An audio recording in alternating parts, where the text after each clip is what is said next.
Salut à tous, c'est BizBiz. Alors aujourd'hui, on se retrouve pour les pronos sur les 5 gros championnats, comme tous les samedis matins. Donc déjà, à chaque fois les gars, je vous précise que vous pouvez faire votre premier pari voilà, sur Betclic ou Winamax. Tous les liens seront dans la description. Et avec Betclic, vous pouvez surtout rentrer mon coupon la BIS100, comme ça vous pouvez bénéficier et être remboursé. Voilà, du premier pari, hein, bien évidemment, qui est remboursé. Et sur Winamax, il suffit juste de cliquer sur le lien. Donc c'est parti, on va parler de la Ligue 1. Donc déjà, il reste pas beaucoup de journées, hein. Je crois qu'il reste seulement 4 journées en Ligue 1, je crois qu'il y a des autres championnats, il n'y en a que 3. La Bundesliga, je crois qu'il y a seulement 3 journées. Bref, on va parler de la Ligue 1, on va commencer cet après-midi avec l'Olympique Lyonnais face à Nantes.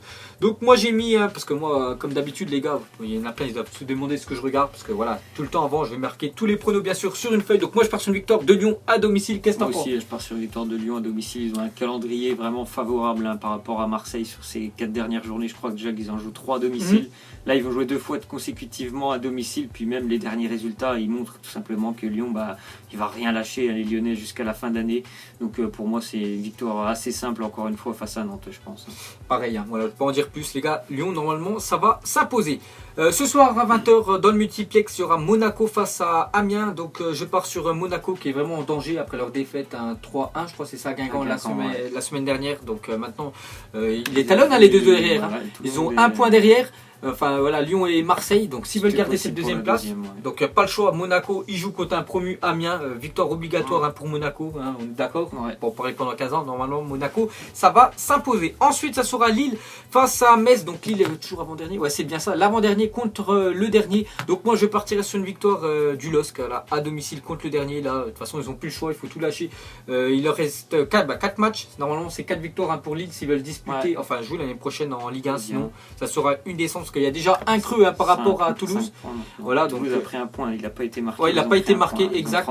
Donc il y a 5 points d'écart, donc victoire obligatoire pour Lille qui reçoit Metz. Ils reçoivent aussi à Dijon, je crois, dans 2 journées.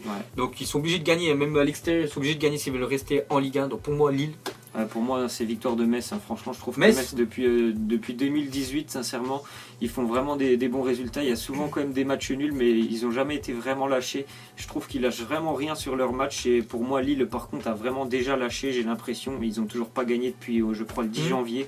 Je vois pas pourquoi ça changerait ce week-end. Ça fait déjà quelques week-ends qu'ils devraient s'imposer. Ils s'imposent pas. Ils prennent des volets à l'extérieur. Enfin, pour moi, non. Je trouve que Metz est beaucoup plus dans une bonne dynamique que Lille. Donc pour moi, c'est Metz qui va venir s'imposer et relancer sa fin de saison du coup. D'accord, ensuite ça sera les Girondins de Bordeaux qui reçoivent Dijon. Donc moi je pars sur un match nul. Il y avait eu match nul je crois l'année dernière en Ligue 1, je me souviens parce qu'on soutient Dijon. Donc je le vois encore match nul. Dijon joue quasiment plus rien, ils sont maintenus. Voilà, Coupe d'Europe, ils jouent pas Coupe d'Europe, ils vont jouer libéré. Bordeaux ça joue un petit peu là. Milieu aussi, donc ça sent il n'y a qu'une place, un écart entre les deux. Donc pour moi match nul. Match nul et des buts, certainement. D'accord, il y a toujours des buts de toute façon avec Dijon. Ensuite, Strasbourg face à l'EGC Nice. Je pars encore sur un match nul entre Strasbourg qui est toujours pas maintenu, enfin officiellement à 34 points. Voilà, contre Nice qui est bien classé, 5ème, juste derrière les 4 premiers de Ligue 1. Je pars sur un nul. Strasbourg, voilà, c'est costaud. Nice aussi, c'est costaud. Donc voilà, moi aussi, c'est match nul. D'accord, ensuite il y aura 3 face à Caen. Qu'est-ce que t'en penses? C'est le match certainement de la dernière chance pour les Troyens.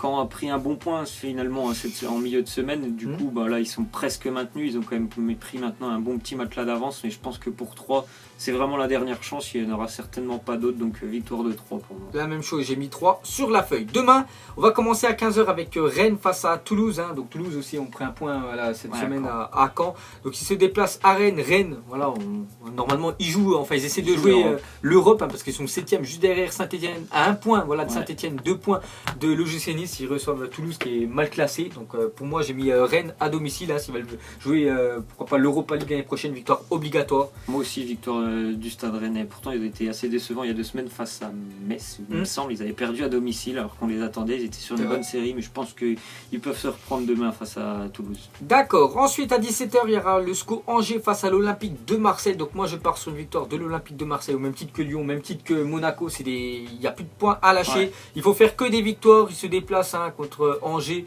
Même ça va mieux à domicile. vu l'effectif de Marseille, vu comment ça joue ces temps-ci, voilà, les branlés qui mettent en Ligue 1.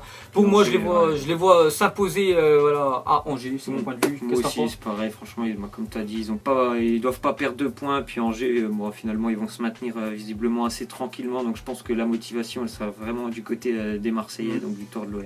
Et pour finir, 21h, un match quasiment sans enjeu, le PSG face à l'en avant de Guingamp, donc le Paris Saint-Germain victorieux pour moi de 3 ou 4 buts à d'écart, parce qu'ils vont essayer de battre pas mal de records, le nombre de buts inscrits, le nombre de points inscrits aussi sur une saison qu'ils peuvent encore battre, donc voilà, c'est tout bénef pour le PSG, il leur reste quelques matchs, et encore on va dire en gros match, voilà, la finale, en gros titre qu'ils peuvent encore remporter, donc normalement le PSG victorieux. Ensuite on part du championnat français, comme d'habitude le deuxième c'est le championnat anglais, et on va commencer avec cet après-midi Liverpool face à Stoke. Je pars sur une victoire de Liverpool à domicile. Ouais, moi aussi victoire des Reds, un Stoke qui va descendre visiblement en Championship, mais même si certainement Liverpool, il y aura peut-être des joueurs qui seront laissés de côté pour le choc de Ligue des Champions, je pense que la différence de niveau elle est quand même claire entre les deux équipes. C'est ça, donc Liverpool 1, nous 2. Ensuite Crystal face à Leicester, je pars sur une victoire de Crystal Palace contre Leicester, donc voilà c'est mon prono. Victoire de Crystal Leicester n'a vraiment plus rien à jouer du tout, ils vont terminer 10e à peu près. Crystal Palace par contre il leur faut une victoire pour aller chercher ce maintien, je pense que c'est la bonne occasion aujourd'hui. C'est ça. Ensuite Huddersfield face à Everton, je pars sur un match nul entre ces deux formations. Match nul aussi, Everton qui est vraiment bien revenu en 2018, ils font vraiment parce qu'après le début de saison cauchemardesque qu'ils avaient vécu, ils sont bien revenus là, et aussi pareil que Leicester, ils vont terminer dans les 10e, mais Huddersfield a besoin aussi de points pour aller chercher ce maintien, match nul. Ensuite il y aura Burnley face à Brighton, donc je pars sur Burnley qui est 7e, juste derrière les gros cadors. Bon après ça va être compliqué à rattraper quand même Arsenal, mais je les vois quand même vainqueurs face au promu Brighton qui a fait quand même une bonne saison cette année. Je sais pas combien ils sont classés Brighton. Très bien classés. Normalement le maintien pour eux il est quasiment acquis. Donc je pars quand même sur Burnley. Moi aussi qui lutte toujours pour pourquoi pas une place européenne la saison prochaine, puis pourquoi pas si Arsenal parvient à gagner l'Europa League, je sais pas comment ça se passe, et peut-être que visiblement ils pourraient bénéficier de cette place. Donc Burnley.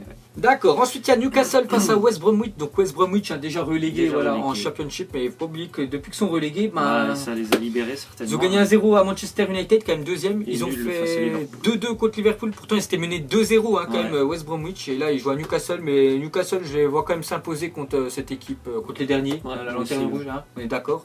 Ensuite il y aura Southampton face à Bournemouth, je pars sur une victoire de Southampton à domicile.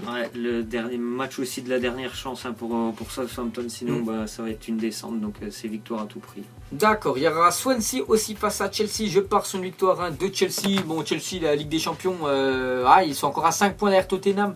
Il reste quand même 4 matchs, on sait jamais, donc pas le choix, il faut tout gagner. Et en espérant que devant, ça perd Tottenham, tout ça perd. Donc je pars sur Chelsea en victoire. Moi aussi Chelsea. Demain il y aura West Ham face à Manchester City, je pars sur une victoire de Manchester City, ils ont plus que ça à jouer maintenant Manchester City, même s'il fait jouer les remplaçants, il n'y a aucun souci, ils iront s'imposer à West Ham, on peut en parler pendant 15 heures. Manchester United face à Arsenal, gros choc quand même, peut-être le plus gros du week-end, je ne me souviens plus des autres affiches, je pars sur une victoire de Manchester United, qui je crois s'ils gagnent, ils peuvent, il y a encore Liverpool qui sont juste derrière, mais voilà, s'ils gagnent c'est toujours mieux, quand en plus c'est quand même un ennemi, c'est quand même une grosse écurie, donc je les vois quand même victorieux à Manchester United chez eux contre Arsenal qui aura joué en Europa League. Il va essayer certainement de se concentrer justement sur ce match retour la semaine prochaine pour United aussi. Et pour finir, lundi, Tottenham face à Watford, Tottenham qui auront la pression, qui sauront déjà le résultat de Chelsea s'ils auront gagné, ça leur mettra la pression, donc victoire obligatoire aussi de Tottenham à Wembley. Ensuite le championnat allemand, et on va commencer avec le Bayern Munich, on va voir comment ils vont réagir après leur défaite cette semaine contre le Real Madrid face à Francfort, Francfort bien classé quand même, Francfort ils sont 7e, donc eux aussi essayent de jouer l'Europa League, pourquoi pas la Ligue des Champions, même si ça reste très très compliqué. Donc je pars sur une victoire du Bayern Munich à domicile, c'est vrai qu'il y a pas mal de blessés, peut-être il va faire tourner pour ce match retour, mais je les vois quand même s'imposer, le Bayern Munich à domicile. Moi aussi je pense qu'ils vont s'imposer quand même. D'accord, ensuite il y a le Hertha face à Augsbourg, je pars sur une victoire du Hertha. Match nul. Il y a Fribourg face à Cologne, Cologne je crois ancien, parce que Fribourg est 16e, avec 30 points, et Cologne, Cologne ça jouera l'année prochaine en deuxième division allemande, donc pour moi Fribourg, parce que Cologne joue plus rien, Fribourg joue encore le maintien, donc pour moi Fribourg qui est je crois la deuxième défense à domicile, donc va falloir le montrer ce week-end puis gagner ce match. Ensuite il y aura Wolfsburg face à Hambourg, je pars sur une victoire de Wolfsburg à domicile, donc eux aussi c'est mal classé, Wolfsburg, regarde, 30 points aussi.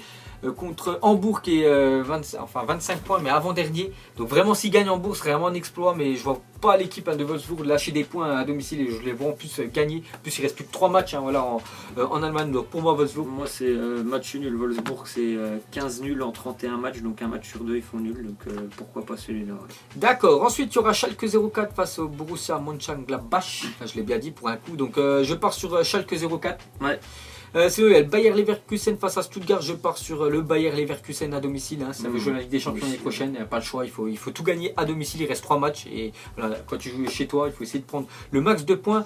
Demain, il y aura Mayence face au RB Leipzig. Je pars sur Leipzig qui est combien en classement? Fais voir, je les ai tous. Ça fait longtemps que je peux aller jeter un petit coup d'œil. 6ème, ouais. Ça va un peu moins bien depuis l'élimination face à Marseille, je crois. Donc, qui joue contre Mayence, qui est aussi qui joue sa survie. Voilà, en Bundesliga. Donc, je pars quand même sur Leipzig. Je les vois s'imposer à l'extérieur ce week-end. Match nul pour moi. D'accord, on va finir avec le Werder face au Borussia Dortmund. Je pars sur un nul. Dortmund.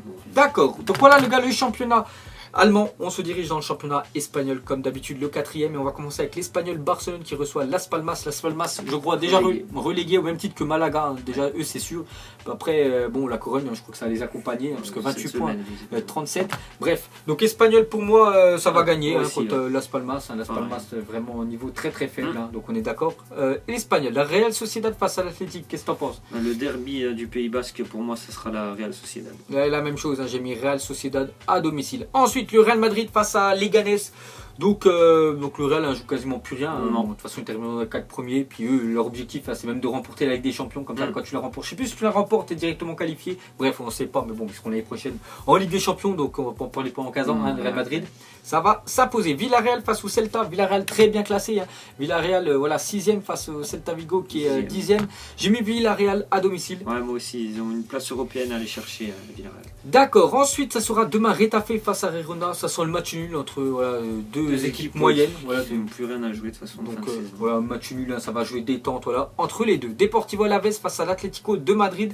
Je pars sur une victoire de l'Atlético à l'extérieur. Deportivo Alavés, c'est mon prono. Ouais, l'Atlético a, par contre là, l'Atlético a vraiment des choses à jouer en cette fin de saison parce que derrière c'est quand même 68, le Real a un match en moins aussi, il faut le dire, et ils sont pas assurés de cette deuxième place l'Atlético, donc ils vont jouer à fond là. Et n'oubliez pas que plus tu es mieux classé dans les championnats, plus tu gagnes de l'argent par rapport aux droits TV, par rapport à tout ça. Donc c'est pour ça c'est toujours mieux de terminer deuxième que troisième, hein, même si les troisièmes est quand même qualifié en Ligue des Champions. Pour éviter aussi des barrages si tu termines par exemple quatrième par exemple. C'est ça. Ensuite, il y aura Valence face à Eibar. Valence. À domicile. Tu te souviens, quand même, ils avaient fait un sacré début de saison. Ils étaient même premiers au même titre que le Barça. Puis après, le Barça, ils les avaient gagnés. Ils sont un peu décrochés, mais Valence, chez eux, ça va gagner. La Corogne face au Barça. Donc, la Corogne, je crois, s'ils perdent là, ils seront relégués. Au même titre que Malaga et Las Palmas qu'on a parlé. Mais heureusement pour eux, ils vont perdre. Surtout que le Barça, tout simplement, eux, il leur reste. Tous les autres matchs, là, il reste 4 matchs. Mais eux, 5 matchs, parce que vu qu'ils avaient joué la finale. Donc il leur suffit juste un point. Le Barça, j'ai vu, pour être champion d'Espagne, pourquoi pas aller le chercher à la Corogne et me faire même encore mieux, gagner ce match-là et être champion.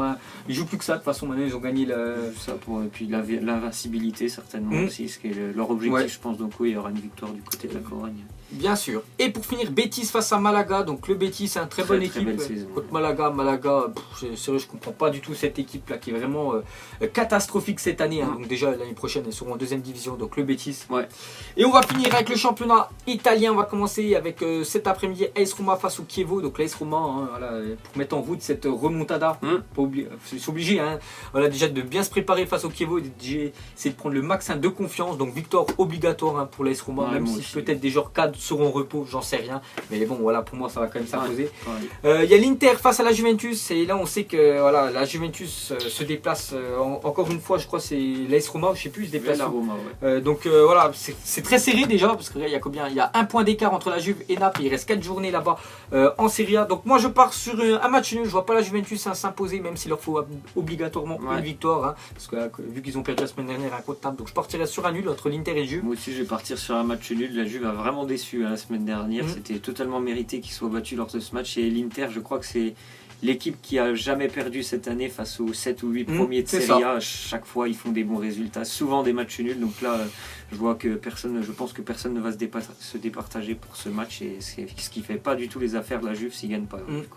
D'accord, ensuite il y aura Crotone, ça sera demain à 12h30, hein, Crotone face à Sassuolo, Crotone à domicile. Crotone, ouais. Il y a Hellas Vérone face à Spal, je pars sur j'ai bien match nul entre ces deux formations. Spal, il y a Benevento, les derniers qui joueront l'année prochaine aussi en deuxième division, dommage pour eux. Udinese, je pars sur Benevento, là ils vont jouer libéré, la semaine dernière libéré, ils sont partis s'imposer 1-0 à l'AC Milan, hein, c'est quand même ça, donc pourquoi pas finir, peut-être je sais pas, je pense qu'ils vont encore rejouer un dernier match chez eux, voilà, pour bien finir en Serie A, pourquoi pas encore 2 victoires chez eux serait bien, donc Udinese, hein, ça peut être de l'adversaire parfait pour eux, donc victoire Benevento aussi. Sinon il y a Bologne AC Milan, je pars sur une victoire de l'AC Milan, voilà, corriger la défaite la semaine dernière chez eux contre Benevento les derniers, donc je les vois s'imposer à Bologne. Moi aussi je les vois s'imposer à Bologne. Il y a Atalanta face au Genoa, qu'est-ce que t'en penses? L'Atalanta pour moi. J'ai mis la même chose, j'ai mis Atalanta Bergame, il y a la Sampdoria Gênes face à Cagliari, qu'est-ce que t'en penses? La Samp, c'est une belle équipe à domicile. La même chose, Sampdoria normalement ça va s'imposer face à Cagliari. Il y a la Fiorentina face à Naples, donc voilà, beau match aussi. Je pars aussi sur un match nul, donc il y aura... Ce qui ne changerait rien. Qui ne changerait rien, voilà, ce serait peut-être l'avantage quand même pour la Juventus, qui ne serait pas doublé. Donc pour moi ce serait match nul, Fiorentina qui sont vraiment très bons ces temps-ci depuis le décès malheureusement de David Astori. L'équipe, je crois, il y a eu un électrochoc et ça fait que de gagner. Et contre Naples, ils vont essayer de faire chuter vraiment une équipe qui veut ce titre de Serie A. Donc je pars sur un nul entre ces deux équipes-là. Moi je vais quand même partir sur une victoire du Napoli maintenant qu'ils ont vraiment relancé la course. Je pense qu'ils vont pas perdre beaucoup de points, et en plus de ça, la Fiorentina, c'est une équipe qui déteste la Juventus. Peut-être ça peut. Je dis pas qu'il y aura quelque chose pendant ce match, mais ils seraient certainement pas contre de perdre face à Naples, la Fiorentina. Tu penses qu'il peut y avoir encore des corruptions? Pourquoi pas, maintenant on poste Naples. Je dis pas qu'ils seront par exemple à fond la Fiorentina pendant ce match. D'accord, parce que je crois qu'ils jouent quoi la Fiorentina? Ils sont pas en classement, ils sont 8ème, 51 points. Ils jouent un petit peu l'Europa League, mais ça peut être compliqué. Parce qu'il n'y a qu'une place, l'Atalanta Bergame, ça va être chaud. Donc on sait pas, on verra le verdict. Donc peut-être match à surveiller demain. Moi, je serais pas à fond la Fiorentina. D'accord, et on va finir avec Torino face à Lazio. J'ai mis Lazio qui joue maintenant plus rien, qui sont fait éliminer de l'Europa League, dommage pour eux. Ils jouent la Ligue des Champions. La Ligue des Champions. Ils doivent aller la chercher. Donc moi Lazio j'ai mis. Match nul, c'est le Torino, c'est une belle équipe. D'accord, donc voilà les gars. Tous nos pronos, bien sûr, des 5 gros championnats. Et on va finir comme d'habitude par des petits pronos. Donc la semaine dernière, mes 2 pronos étaient passés. J'avais dit Saint-Etienne et le PSG. Ça avait fait une cote à 2,10. Voilà, c'était des matchs quasiment sûrs, je vous l'ai dit. Donc tout est passé. Et aujourd'hui, enfin plutôt pour ce week-end, déjà, ça va Bayern Munich face à Francfort. Le Bayern Munich à 1,60. Quand même, on va mettre à 1,60 la cote. Donc Bayern Munich à 60 peut-être, parce que vu qu'il y a beaucoup de blessés. Et peut-être maintenant qu'ils ne jouent plus rien en Allemagne, ils vont peut-être mettre l'équipe B, les remplaçants. Mais je les vois quand même s'imposer chez eux. Contre Francfort. Et le deuxième match, ça sera une victoire de City à West Ham avec 1,30. Donc voilà, 1,30 fois 1,60, ce qui fait une cote de 2,10. Ce serait vraiment pas mal. Normalement, ces 2 pronos-là vont passer. Et toi, ce sera quoi? Moi, c'est en première ligue. Donc le match Crystal Palace-Leicester. Comme je vous l'ai dit, Leicester qui va terminer. Ils sont déjà en train de terminer vraiment en roue libre la saison. Il y a quelques mauvais résultats dernièrement. Et par contre, Palace a besoin de ces 3 points pour aller chercher officiellement son maintien. Donc ça pourrait être fait, je pense, face à Leicester aujourd'hui, une belle cote à 2, je trouve, pour Crystal Palace. Donc voilà les gars, l'une des dernières vidéos sur les pronos. Peut-être on fera le prono de la Ligue des Champions, la finale, les demi-finales retour, la finale, et peut-être finir bien évidemment toutes ces pronos des gros championnats. Il n'y a plus beaucoup d'intérêt quand même. Il y a plus beaucoup peut-être en Italie un petit peu où ça joue. Et après, bien évidemment, si on voit que ça vous plaît, ces vidéos pronos, on fera la Coupe du Monde, puisque c'est vrai que nous on prend du plaisir de donner tout le temps. Nous pronos, on fera la Coupe du Monde. On aura tous les jours en plus. Et de toute façon, on a encore le temps d'en reparler. D'ici là, donc nous on vous laisse et on vous souhaite bien évidemment un bon week-end à tous. Hey, ciao à tous. Ciao. Avec tes mensonges, son âme est moche, plus qu'à la maquiller. Avec tes mensonges, je sais pas ce qui se passe dans ma tête. Parfois, je voudrais sauver la terre. Parfois, je voudrais la voir brûler. Ça va pas trop, je roule un terre. Trop de haine pour 9 mètres carrés. Tristesse, faut pas.